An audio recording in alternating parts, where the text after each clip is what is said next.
प्रिय विद्यार्थियों नमस्कार। कैसे हो आप?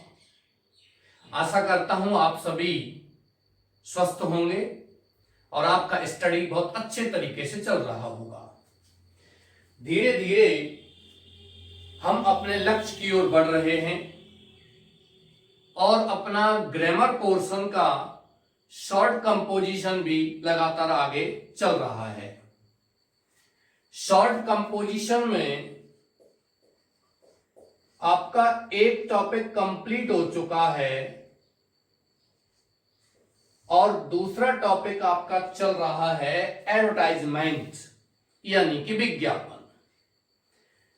विज्ञापन आपके पाठ्यक्रम में जो दिए गए हैं वो हैं केवल न्यूज़पेपर से संबंधित, समाचार पत्रों से संबंधित विज्ञापन। प्रिय विद्यार्थियों, आपको याद रखना है विज्ञापन के मीडियम कई होते हैं। Radio, television, internet, social media, ये सभी क्या हैं? विज्ञापन के माध्यम हैं। लेकिन हमारे इस पाठ्यक्रम में केवल एक ही प्रकार का विज्ञापन दिया हुआ है, वो है न्यूज़पेपर से संबंधित। और न्यूज़पेपर से संबंधित जो विज्ञापन है उसमें भी आपके 6 प्रकार के विज्ञापन दिए हुए हैं, जिनमें नंबर 1 आता है मैट्रिमोनियल। इसे मैं आपको करवा चुका हूं। नंबर 2 आता है एजुकेशनल, ये आपका चल रहा है। नंबर 3 आता है अकोमोडेशन या टू लेट, ये अभी नहीं हुआ है। Number 4 sale and purchase. Number 5 lost and found और नंबर 6 आता है जॉब वैकेंसी। ये 6 प्रकार के विज्ञापन आपके सिलेबस में पाठ्यक्रम में दिए हुए हैं, जिनका हम यहां अध्ययन करेंगे। इसमें से आपको नंबर 1 मैट्रिमोनियल मैं कंप्लीट करवा चुका हूं। नंबर 2 आता है एजुकेशनल, वो आपका चल रहा था। प्रिय विद्यार्थियों, एजुकेशनल शैक्षणिक विज्ञापन में मैंने आपको यहां लिखा दिया कि हम शिक्षा से संबंधित विवरण इस प्रकार के विज्ञापन में लिखते हैं। प्रिय विद्यार्थियों, शिक्षा से संबंध विवरण का मतलब 2 खाने होते हैं, ये मैं आपको पहले ही बता चुका हूं, जिनमें एक छोटा और एक बड़ा खाना। छोटे खाने में जब एजुकेशनल विज्ञापन लिखते हैं, शैक्षणिक विज्ञापन लिखते हैं, तो छोटे वाले खाने में आपको लिखना होगा संस्था का नाम। ये मैंने आपको बता दिया, ये मैंने आपको लिखवा दिया, संस्था का नाम। और नीचे बड़े खाने में हम प्रारंभ करते हैं वी इंट्रोड्यूस या इंट्रोड्यूसिंग द कोर्सेज या द कोचिंग ऑफ, जो पाठ्यक्रम के नाम हैं हम उनको लिख देते हैं और अंत में लिखते हैं इन आवर इंस्टीट्यूट, हमारे संस्थान में, या इन आवर कोचिंग सेंटर, हमारे कोचिंग सेंटर में। ये चीजें यहां लिखी जाती हैं।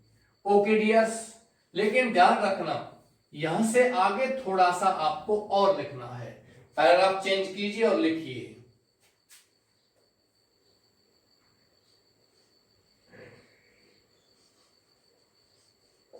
पैराग्राफ चेंज करके एडमिशन ओपन्स या बैच स्टार्टिंग लिखकर डेट भी लिखते हैं, जिस डेट को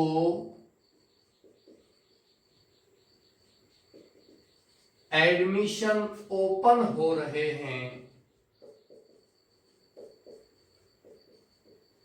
या बैच स्टार्ट किए जा रहे हैं। प्रिय विद्यार्थियों, यहां हम बात करते हैं, नंबर 1 है एडमिशन ओपन्स या एडमिशन ओपनिंग, ये लिख सकते हो।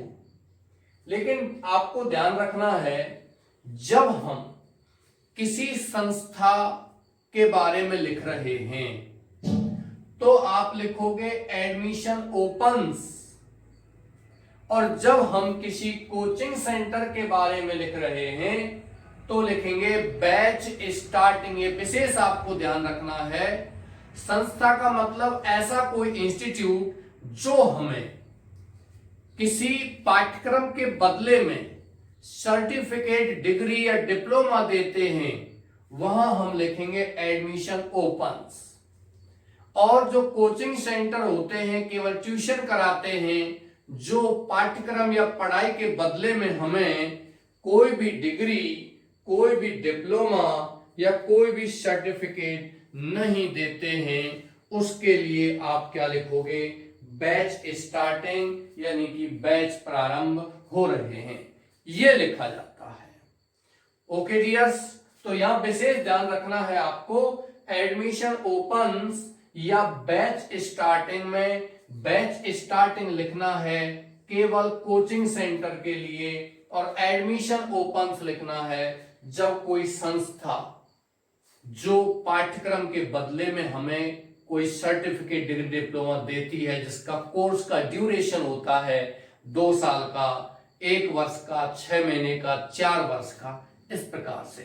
कोचिंग सेंटर का कोई ड्यूरेशन नहीं है, 6 महीने लग जाते हैं किसी कोचिंग को करने में, 3 महीने में हो जाती है, कहीं 2 महीने में, या फिर हम समय बढ़ा देते हैं तो और जल्दी हो जाता है। कोई भी कोर्स मान के चलिए 2 घंटे पढ़ाते हैं, कोचिंग कराते हैं, और 2 घंटे पढ़ाने से वो 2 महीने में पूरा हो रहा है, तो वो 4 घंटे पढ़ाना शुरू कर देते हैं, तो वो 1 महीने में पूरा हो जाएगा बस। तो उसमें बैच स्टार्टिंग लिख करके डेट भी लिखते हैं। यहां से आगे लिखिए, हरी अप, जल्दी करो, लिमिटेड सीट्स, स्थान सीमित हैं, ये भी आपको लिखना है।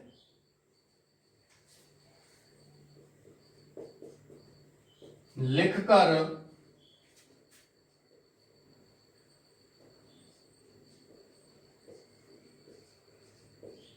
हेड ऑफिस का एड्रेस लिखते हैं। ये हो गया आपका विज्ञापन एजुकेशनल। शुरू करते हैं इंट्रोड्यूसिंग द कोचिंग या द कोर्सेज ऑफ, कोर्सेज का नाम लिख करके फिर आप लिखोगे बैच स्टार्टिंग, एडमिशन ओपन्स वगैरह वगैरह, ये लिखोगे आप। चलिए मैं यहां क्वेश्चन लिख रहा हूं आपको।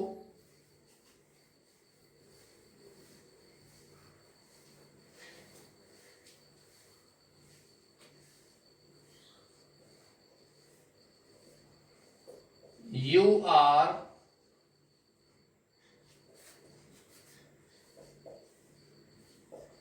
राघव प्रकाश, run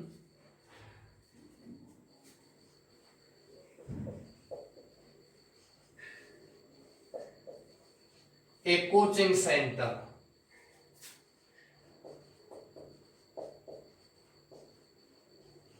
and introduce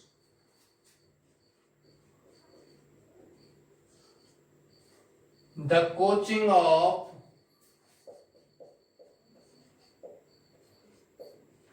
RAS, IAS,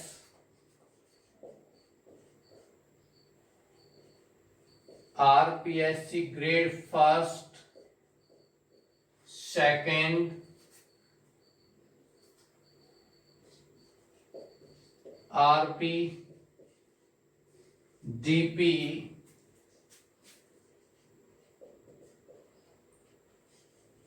railways, etc. in your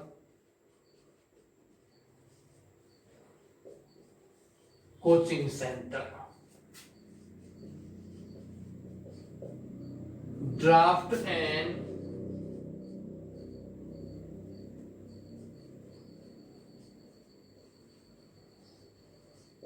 advertisement, एक विज्ञापन लिखो। इस प्रकार से आप इसको लिखोगे, इस प्रकार से ये क्वेश्चन आपको आएगा कि तुम्हारा नाम क्या है? राघव प्रकाश। ये आपका नाम है, लेकिन नाम का इतना खास महत्व है ही नहीं।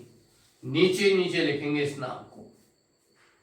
सबसे पहले ऊपर हम लिखते हैं संस्था या कोचिंग सेंटर का नाम। ये कह रहा रन एक कोचिंग सेंटर, तुम क्या चलाते हो? एक कोचिंग सेंटर चलाते हो। लेकिन इसमें भी कोचिंग सेंटर का नाम दिया हुआ नहीं है। तो प्रिय विद्यार्थियों, आप कोचिंग सेंटर का जो नाम लिखोगे वो नाम आप अपने इच्छा से, अपने मन से, जो आपको अच्छा लगे वो आप नाम यहां लिख सकते हैं। एंड इंट्रोड्यूस, और तुम परिचय करवाते हो द कोचिंग ऑफ RAS। कौन कौन सी कोचिंग कराते हो? RAS, IAS, RPSC grade first second, RP Rajasthan police, DP Delhi police, railways इत्यादि। इनकी कोचिंग तुम कराते हो इन यूर कोचिंग सेंटर। तुम्हारे कोचिंग सेंटर पर ड्राफ्ट एंड एडवर्टाइजमेंट, एक विज्ञापन लिखो। प्रिय विद्यार्थियों, इसमें तो ये भी दिया हुआ नहीं है कि कोचिंग सेंटर का नाम क्या है और ये कोचिंग सेंटर आप कहां चलाते हो। अलवर में, जयपुर में, जोधपुर में, उदयपुर में, या फिर आप दिल्ली में या पटना में, लखनऊ में, कहां आप इस कोचिंग सेंटर को चलाते हैं, ये भी इसमें दिया हुआ नहीं है। या फिर कहां चलाते हैं उसके बाद भी इसका जो रियल एड्रेस है हेड ऑफिस का, वो भी कहां है, वो भी इसमें दिया हुआ नहीं है। तो आपको ये सारी चीजें अपनी इच्छा से, अपने मन से लिखनी पड़ेंगी। दो चीज इसमें दी हुई है, एक तो उस व्यक्ति का नाम जो कोचिंग सेंटर चलाता है, राघव प्रकाश, आप इसको नीचे नीचे लिख सकते हो। और दूसरा कौन कौन से कोर्स हैं ये करवाए जाते हैं, ये इसमें दिया हुआ है। और केवल हमसे कह रहा है विज्ञापन आप लिखिए। ये भी हमें पता नहीं है कि बैच कब से प्रारंभ किए जा रहे हैं, बैच कब से स्टार्ट किए जा रहे हैं। कोई बात नहीं, मैं इसको मिटाता हूं। आप सभी यहां लिखना प्रारंभ कीजिए, एक ड्राफ्ट बना करके, एक फॉर्मेट तैयार करके। सबसे पहले आप लिखोगे एक ड्राफ्ट बना करके,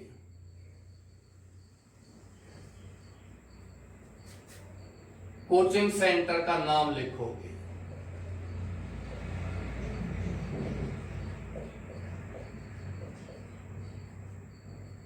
परिष्कार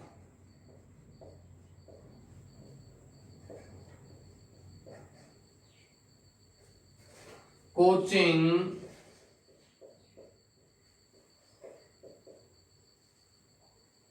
सेंटर।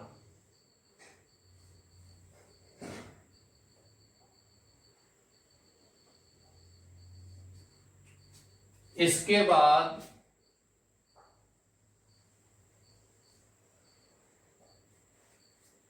आपको यहां ध्यान रखना है, ये जो आप लिखोगे कोचिंग सेंटर या संस्था का नाम, यहां आपको स्थान का नाम नहीं लिखना है। कहीं नोटिस की तरह आप ध्यान देते हैं कि सर हमने नोटिस लिखा था और नोटिस में संस्था का नाम लिख करके हम यहां साइड में क्या लिखते हैं?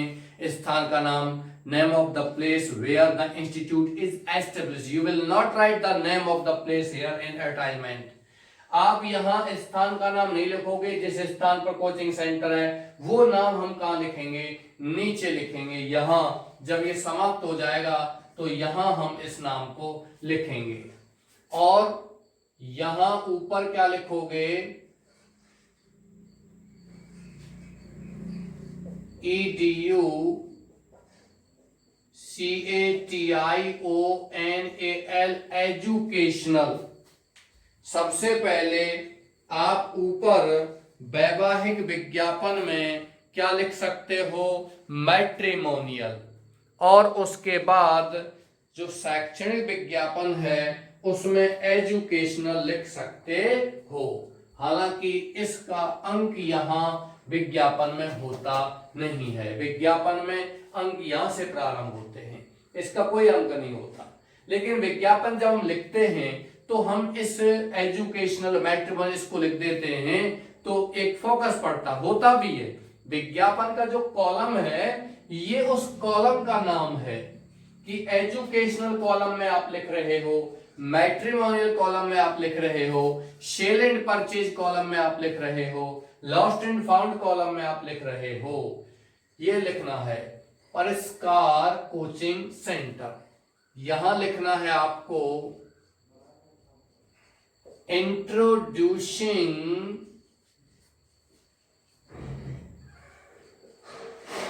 द कोचिंग ऑफ, ध्यान रखना यहां कोर्सेज नहीं लिखना है। मैंने फिर बता रहा हूं, पहले भी बताया था, जब कोई संस्था होती है, जो संस्था हमें डिग्री डिप्लोमा करवाती है, कोर्स करवाती है, तो यहाँ कोर्स लिखना है।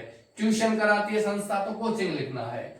इंट्रोड्यूसिंग द कोर्सेज ऑफ लिखेंगे तो उसमें आपको संस्था जो कोर्स का ड्यूरेशन देती है, अवधि होती है, तो वह कोर्सेज लिखते हैं। ट्यूशन होता है तो कोचिंग लिखते हैं। इंट्रोड्यूसिंग द कोचिंग ऑफ, कौन कौन सी कोचिंग या संस्था कराती है, RAS, IAS, RPSC,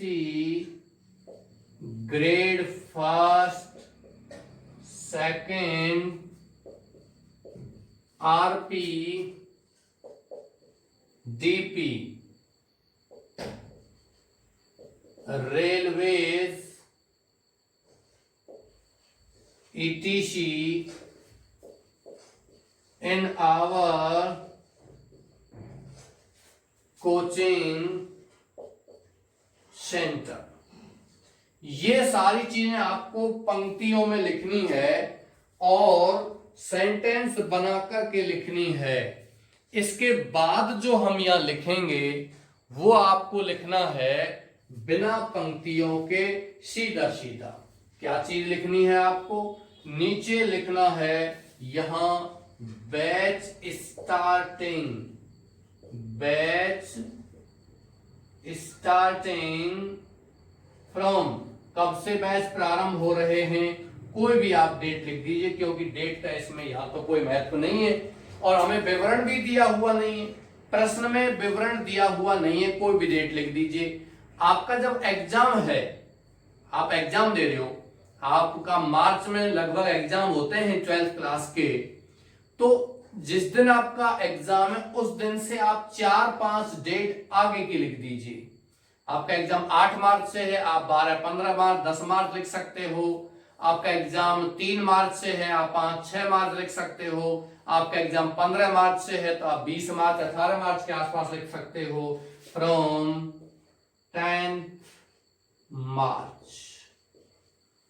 बैच कब प्रारंभ हो रहे हैं, 10 मार्च से, 10 मार्च से आपके बैच प्रारंभ हो रहे हैं। एक चीज और बताता हूं प्रिय विद्यार्थियों, एक शब्द और यहां लिख सकते हैं, क्या लिख सकते हैं, बैच स्टार्टेड, स्टार्टेड, इन दोनों में से कुछ भी लिख सकते हो आप, बैच स्टार्टिंग भी और बैच स्टार्टेड। लेकिन थोड़ा सा फर्क यहां आपको देना पड़ेगा कि यदि आपने बैच स्टार्टेड लिखा है तो यहां जो डेट होती है वो आगे आने वाली डेट के बजाय पीछे वाली डेट लिखते हैं। जैसे कि आपके एग्जाम 8 मार्च से प्रारंभ में और आपने लिख दिया उस दिन, क्योंकि आप उसी दिन विज्ञापन लिख रहे हो तो बैच शुरू कर रहे हो, क्या लिखोगे, बैच स्टार्टिंग फ्रॉम 10 मार्च, ये आपने लिख दिया। लेकिन आपका एग्जाम 8 मार्च को है, आप एग्जाम दे रहे हो और आप एग्जाम देते हुए इसको लिख रहे हो और आपने लिख दिया यहां बैच स्टार्टेड, स्टार्टिंग नहीं, आपने क्या लिख दिया, बैच स्टार्टेड यहां, तो आप लिखोगे बैच स्टार्टेड फ्रॉम 8 मार्च को आप विज्ञापन लिख रहे हो तो ये आप लिख सकते हो फ्रॉम 3 मार्च, 4 मार्च, 2 मार्च, 1 मार्च, 28 फरवरी, जो भी है। इसका मतलब क्या होगा? बैच स्टार्टिंग का मतलब होता है बैच प्रारंभ हो रहे हैं या प्रारंभ किए जा रहे हैं, तो हम आगे आने वाली डेट को लिखते हैं कि इस डेट से आपके बैच प्रारंभ किए जा रहे हैं।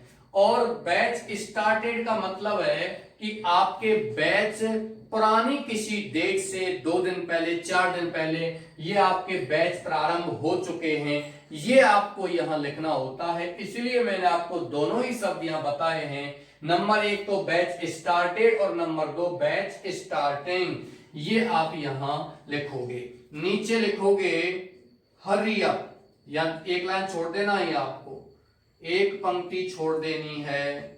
क्या लिखोगे? हरी अप, जल्दी करो। लिमिटेड सीट्स, स्थान सीमित हैं, ये आपको यहां लिखना है। जल्दी करो, स्थान सीमित है, लिमिटेड सीट्स हैं। और नीचे आपको लिखना है हरी अप के बाद, लिमिटेड सीट्स के बाद एक पंक्ति छोड़ करके, प्लीज कॉन्टैक्ट मिस्टर।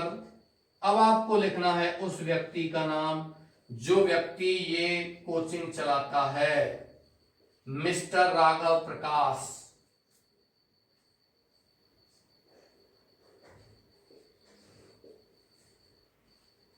B80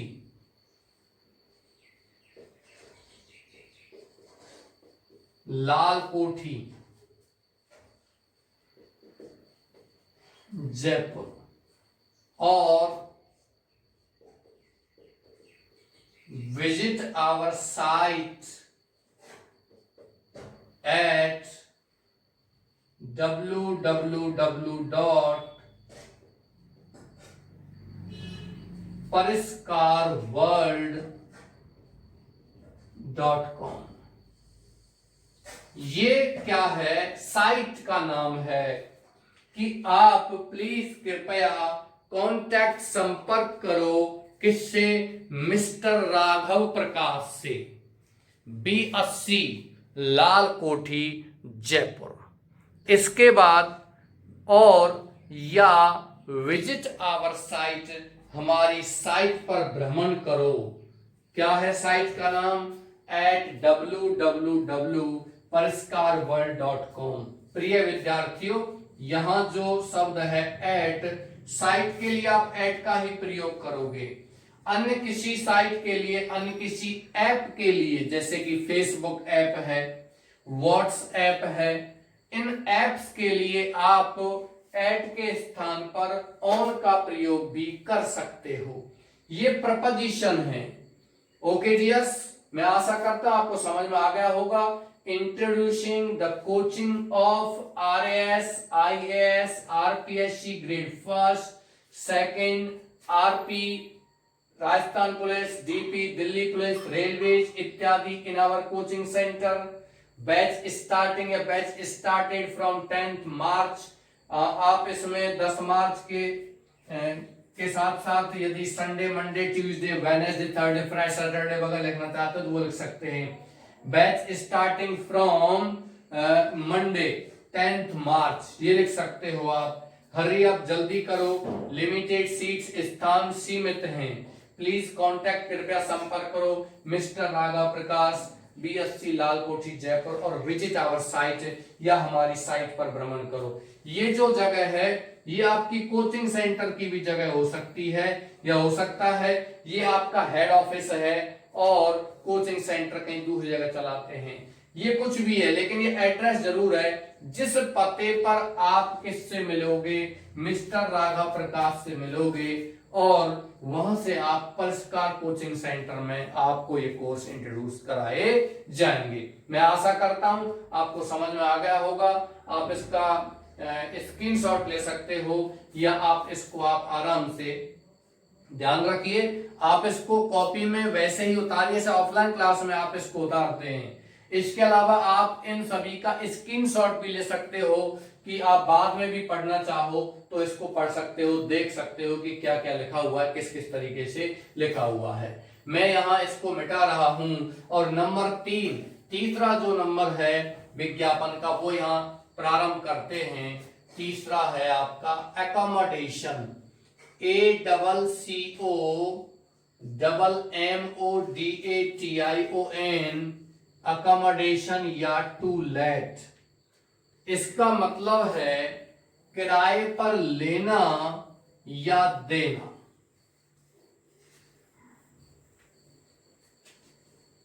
क्या है इसका मतलब? किराए पर लेना या देना, ये इसका मतलब है। हम किसी प्लॉट भूखंड को, किसी मकान को, या हम किसी मकान के पोर्शन को, या हम किसी मकान के कमरे को किराए पर लेते व देते हैं तो इस प्रकार के विज्ञापन में लिखते हैं। विशेषकर प्लॉट को भी लिख सकते हैं। वैसे अकोमोडेशन का मतलब होता है निवास स्थान, निवास स्थान को किराए पर लेना, और टू लेट का मतलब क्या होता है? किराए पर देना। आपने कई बार देखा होगा मकानों के सामने, शहरों में, ग्रामीण क्षेत्रों में तो टू लेट नहीं लिखा जाता है, अंग्रेजी नहीं, ग्रामीण क्षेत्रों में कस्बा जो टाउनशिप होते हैं वहां ये लिखा होता है किराए पर उपलब्ध है। और शहरी क्षेत्रों में जो बहुत से पॉश एरिया होते हैं उनमें क्या लिखा रहता है? गेट के बाहर टंगा रहता है, एक तख्ती सी टांग देते हैं, टू लेट। जिस मकान पर टू लेट लिखा हुआ है तो आप समझ जाइए कि ये मकान किराए पर उपलब्ध है। आप इस मकान मालिक संपर्क कर सकते हो, टू लेट, और नीचे केवल वे मोबाइल नंबर लिख देते हैं, क्योंकि विज्ञापन में हो सकता है बहुत सारा खर्चा भी हो, और आजकल मोबाइल से संपर्क भी कर सकते हैं, सीधा सीधा लिख देते हैं, एक इतनी बड़ी तख्ती टांग करके लिख देते हैं टू लेट और नीचे मोबाइल नंबर, नाम और मोबाइल नंबर। इससे पता चलता है कि वो मकान किराए पर उपलब्ध है। चलिए यहां से आगे लिखिए, किसी मकान या भूखंड, किसी मकान या भूखंड, भूखंड का मतलब प्लॉट को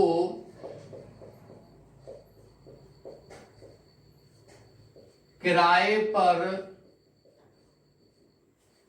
लेने व देने के लिए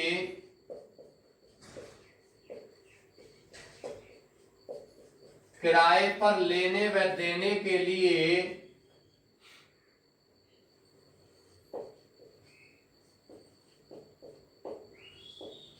इस कॉलम में विज्ञापन दिए जाते हैं।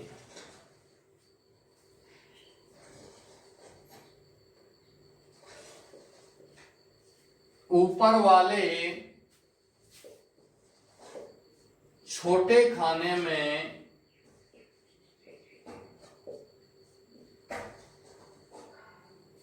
अकोमोडेशन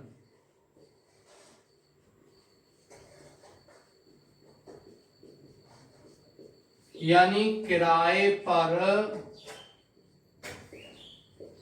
लेना या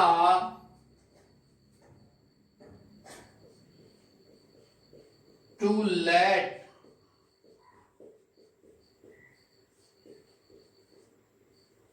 किराए पर देना लिखते हैं। यानी जो छोटा खाना है उसमें लिखते हैं किराए पर लेना या किराए पर देना। अब आप किराए पर मकान को ले रहे हो, ध्यान रखना है कि प्रश्न आता है कि आपका ट्रांसफर इस जगह से उस जगह पर हो चुका है और आप किराए पर कोई मकान लेना चाहते हो, कोई सेपरेट पोर्शन लेना चाहते हो, तो उस जगह पर हम किसका प्रयोग करते हैं? अकोमोडेशन का प्रयोग करते हैं। लेकिन किराए पर देने के लिए मैंने भी बताया था, किराए पर लेते हैं तो अकोमोडेशन का प्रयोग करते हैं, और किराए पर देते हैं तो हम किसका प्रयोग करते हैं? टू लेट का। जब आपको प्रश्न क्या आएगा कि आप ध्यान दीजिए कि आप के पास कोई मकान है, कोई प्लॉट है, या आपके पास मकान का कोई पोर्शन है और आप उसको किराए पर देना चाहते हो, तो वहां हम क्या लिखते हैं? टू लेट, ऊपर वाले छोटे खाने में। नीचे पैराग्राफ चेंज कीजिए, नीचे बड़े खाने में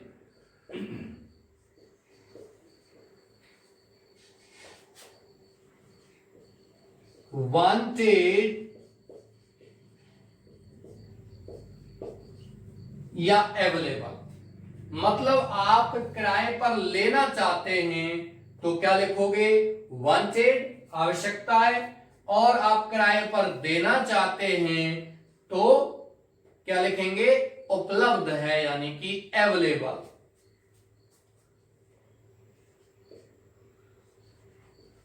ए 2 room set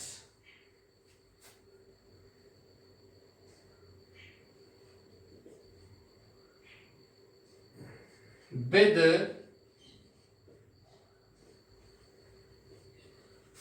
lat bath, kitchen,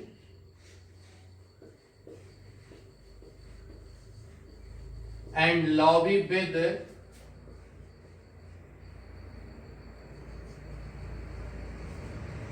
parking space, separate portion,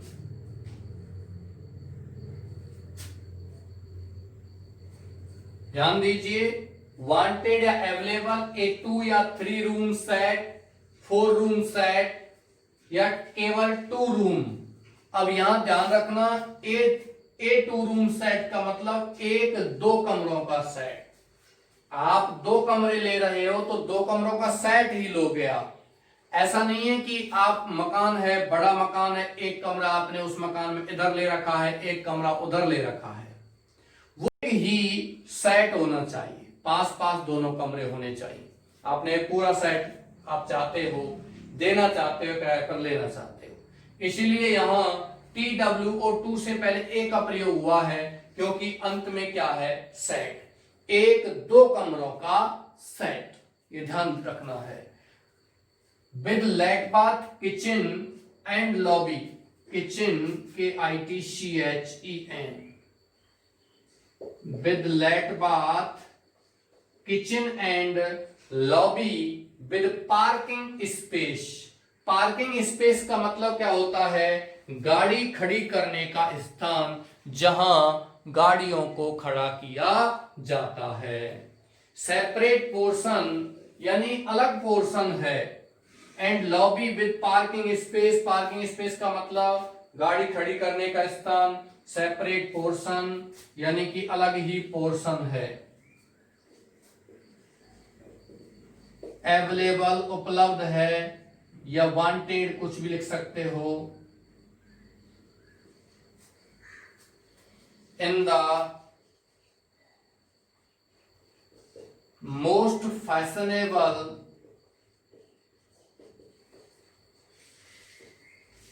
colony of the city,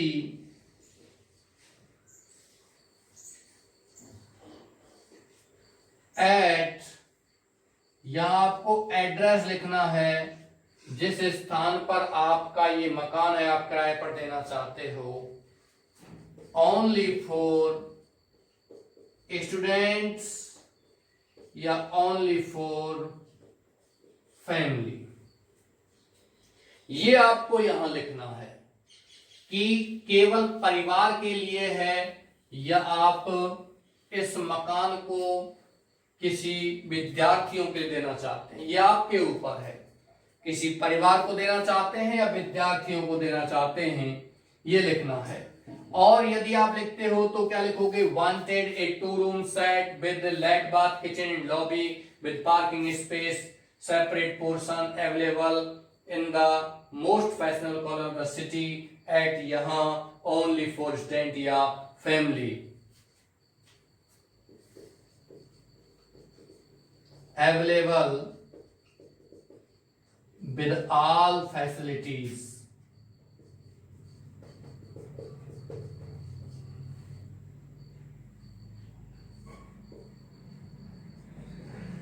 rent expected, किराए की आशा की जाती है।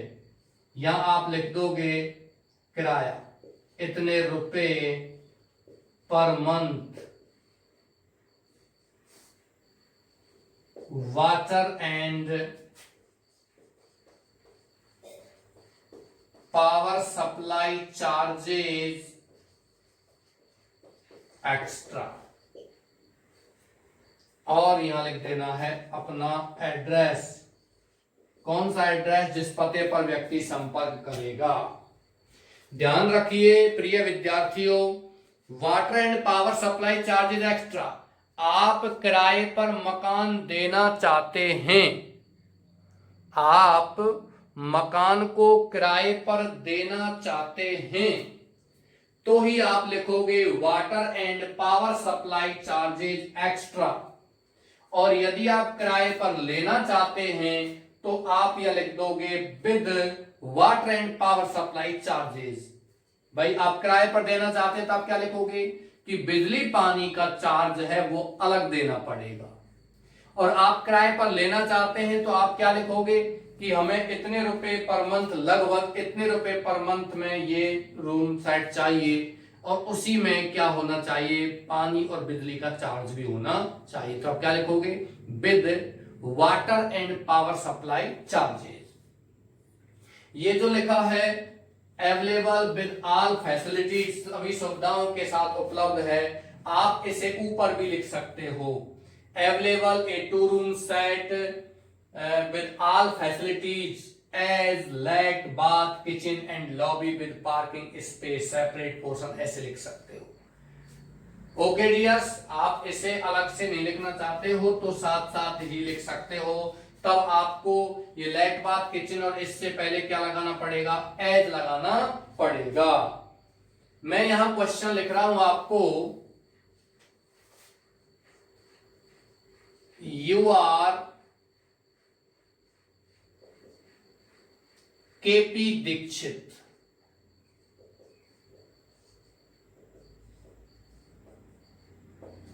तुम केपी दीक्षित हो, you have a 3 room set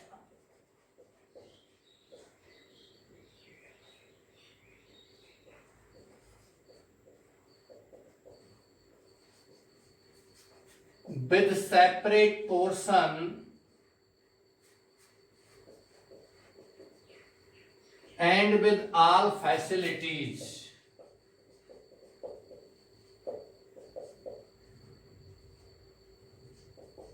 You want to give it on rent, तुम इसको किराए पर देना चाहते हो। Draft and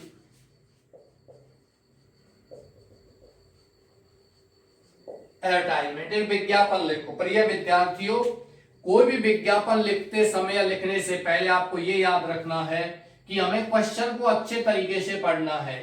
you are KP Dixit, तुम कौन हो, केपी दीक्षित हो।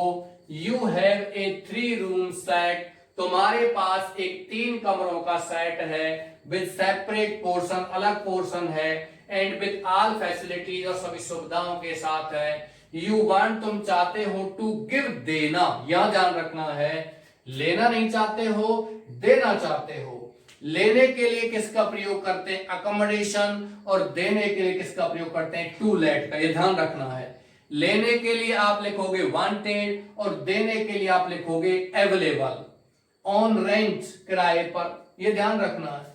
ए ड्राफ्ट एडवर्टाइजमेंट, एक विज्ञापन लिखो। आपका नाम केपी दीक्षित है, एक तो यहां विवरण ये है, दूसरा विवरण ये है कि 2 कमरों का सेट नहीं है, 3 कमरों का सेट है। यह सेट के बारे में विशेष ध्यान रखना है, क्योंकि मैं फिर बता रहा हूं आपको, पहले भी बता दिया, एक कमरा आप यहां थोड़ी लोगे इस जगह पर, एक कमरा मकान में उस जगह पर ले लिया, एक कमरा आपने उस जगह पर ले लिया, तो इस तरीके से आप किराए पर मकान को थोड़ी लोगे। आप तो पूरा का पूरा सेट लोगे जहां 3 कमरे एक साथ हैं और सेपरेट पोर्शन भी है, अलग पोर्शन भी है, फैमिली का कोई उसमें दिक्कत नहीं है। ओके डियर्स, यहां से आगे मैं यहां लिखता हूं, मिटा रहा हूं, आशा करता हूं आपने इसको लिख लिया होगा। तो सबसे पहले आपको ड्राफ्ट बनाना है या फॉर्मेट तैयार करना है, और फॉर्मेट में आप लिखोगे यहां टू लेट। क्या लिखोगे? टू लेट, ये आप लिखोगे यहां।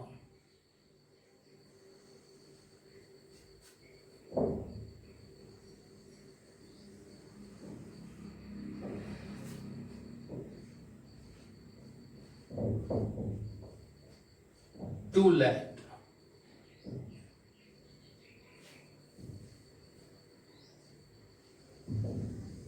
टू लेट का मतलब होता है किराए पर देना, किराए पर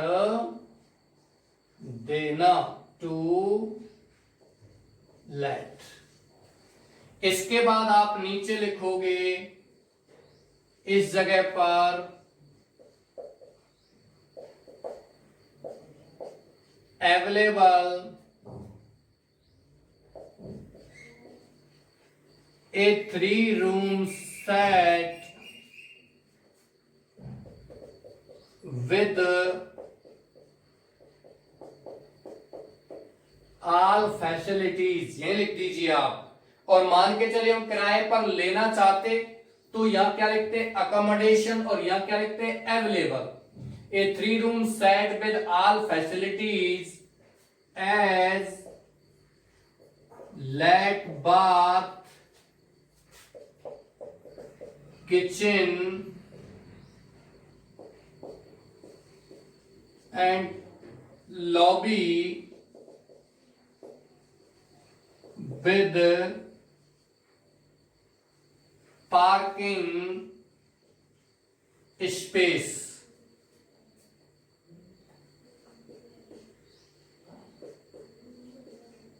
Situated in the most fashionable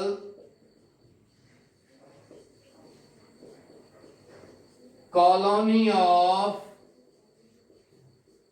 the city at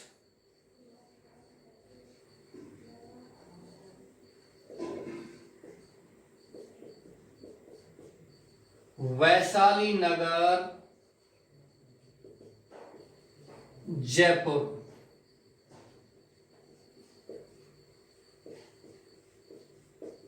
available, available नहीं लिखते हो तो सीधा लिख दीजिए ओनली फॉर स्टूडेंट्स।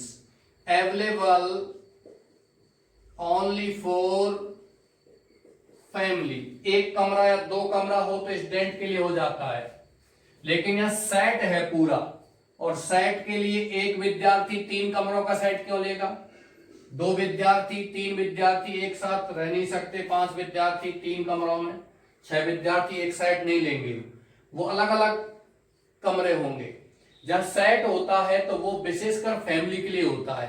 मैं ये नहीं कह रहा हूं कि स्टूडेंट के लिए नहीं होता, बिल्कुल यहां लिख सकते हो आप ओनली फॉर स्टूडेंट्स और ओनली फॉर फैमिली। लेकिन जहां 3-4 कमरों का सेट होता है वहां आप किसके बारे में लिखें? केवल फैमिली के बारे में। Available only for family. Rent expected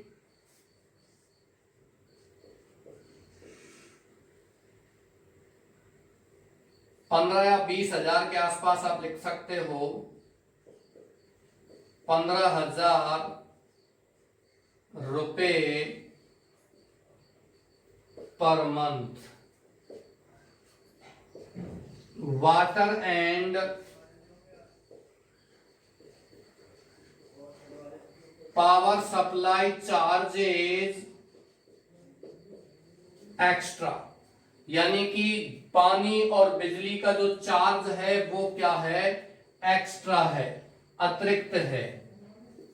यहां नीचे लिख दीजिए आप, प्लीज कांटेक्ट, कृपया संपर्क करो, प्लीज कांटेक्ट, क्या नाम लिखा था यहां, mister KP Dikshit, mister KP Dikshit, यहां ये लिखा था। C25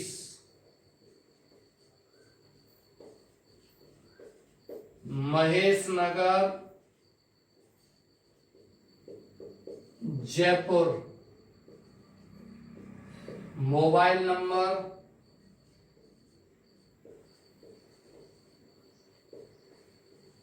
9414483168। कोई भी हम मोबाइल नंबर आप लिख सकते हो।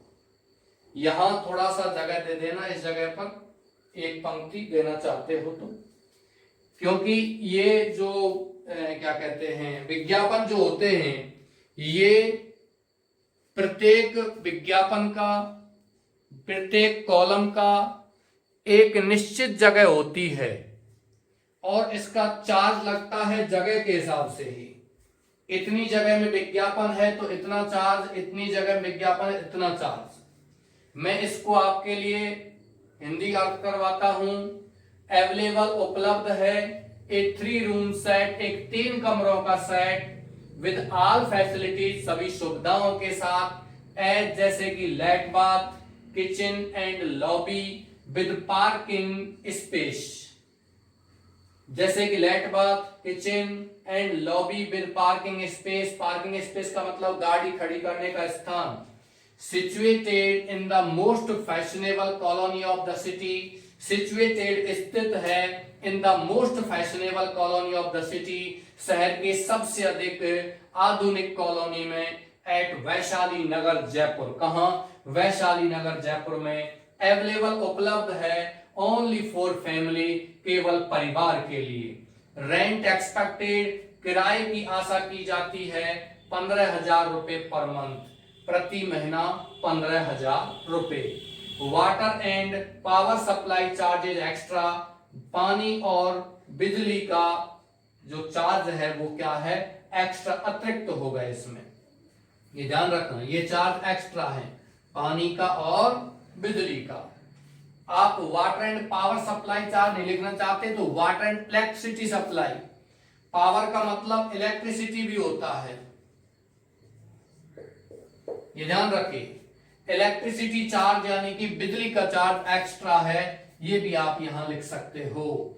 प्लीज कांटेक्ट, यहां ऊपर क्वेश्चन में केवल संपर्क नाम दिया हुआ था, एड्रेस नहीं दिया हुआ था। Mister KP Dikshit, C25 Mahesh Nagar Jaipur, mobile number इतना।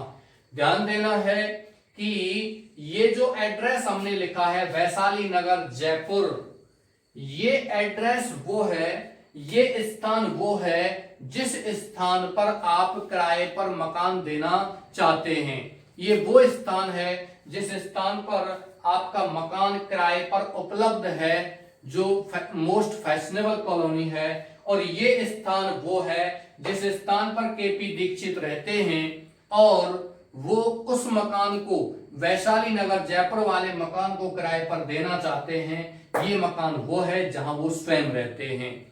तो इन दोनों में थोड़ा सा अंतर है, आपको इसे विशेष ध्यान रखना है।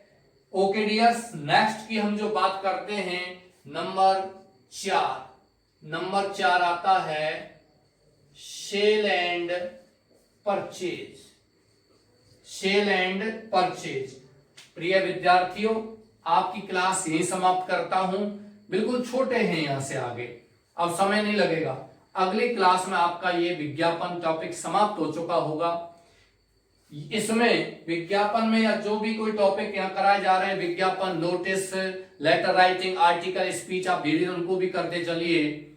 बाद में आपको दिक्कतें नहीं आएंगी, क्योंकि आप अपने आप को अभी से यदि प्रिपेयर करते हो, अभी से अपने आप को तैयार करते हो, तो आने वाले भविष्य में you can fight with your own battery, क्योंकि आने वाले भविष्य में आप अपनी स्वयं की ताकत से लड़ सकते हो। आप अपने आप को पहले से प्रिपेयर करके रखोगे तो आने वाले भविष्य में आपको किसी भी समस्या का सामना नहीं करना पड़ेगा। ये सेल एंड परचेज वाला कॉलम आपको अगली क्लास में करवाया जाएगा। इसी के साथ मैं आज क्लास समाप्त करता हूं। Thank you very much.